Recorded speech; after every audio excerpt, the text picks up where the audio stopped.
Sir, जब एक user अपना मोबाइल फोन रिचार्ज कराता है तो उसे अपने रिचार्ज प्लान के हिसाब से डेली की डेटा लिमिट मिलती है 1.5 जीबी, 2 जीबी या 3 जीबी प्रतिदिन।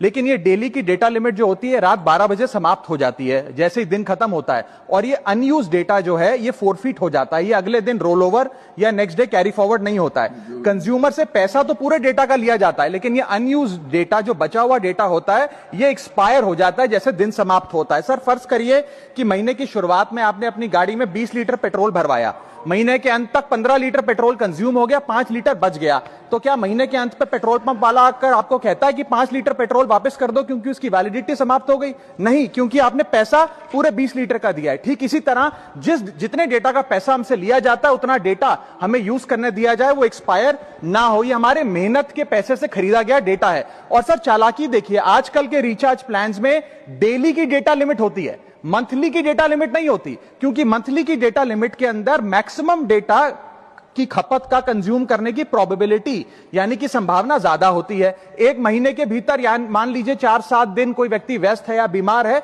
लेकिन बचे हुए दिन में या जब उसकी छुट्टी होती है वो ज्यादा डेटा कंज्यूम कर सकता है। इसीलिए मैक्सिमम डेटा मंथली प्लान में कंज्यूम होता है। इसके चलते आज टेलीकॉम ऑपरेटर डेली की डेटा लिमिट वाला प्लान पुश करते हैं। सर, आज इंटरनेट सिर्फ एक एंटरटेनमेंट या मनोरंजन का सोर्स नहीं है, यह एक प्रकार से हमारे जीवन के लिए एसेंशियल बनता जा रहा है। It is like digital oxygen. हर चीज के लिए इंटरनेट चाहिए, और इसीलिए आज करोड़ों भारतीयों का जब लाखों जीबी डेटा रोज एक्सपायर हो जाता है, अनयूज्ड बचा हुआ डेटा, क्योंकि उसकी वैलिडिटी समाप्त हो गई, तो यह सवाल अब सिर्फ डेटा का नहीं है सर, यह कंज्यूमर राइट्स का सवाल बन चुका है। इसी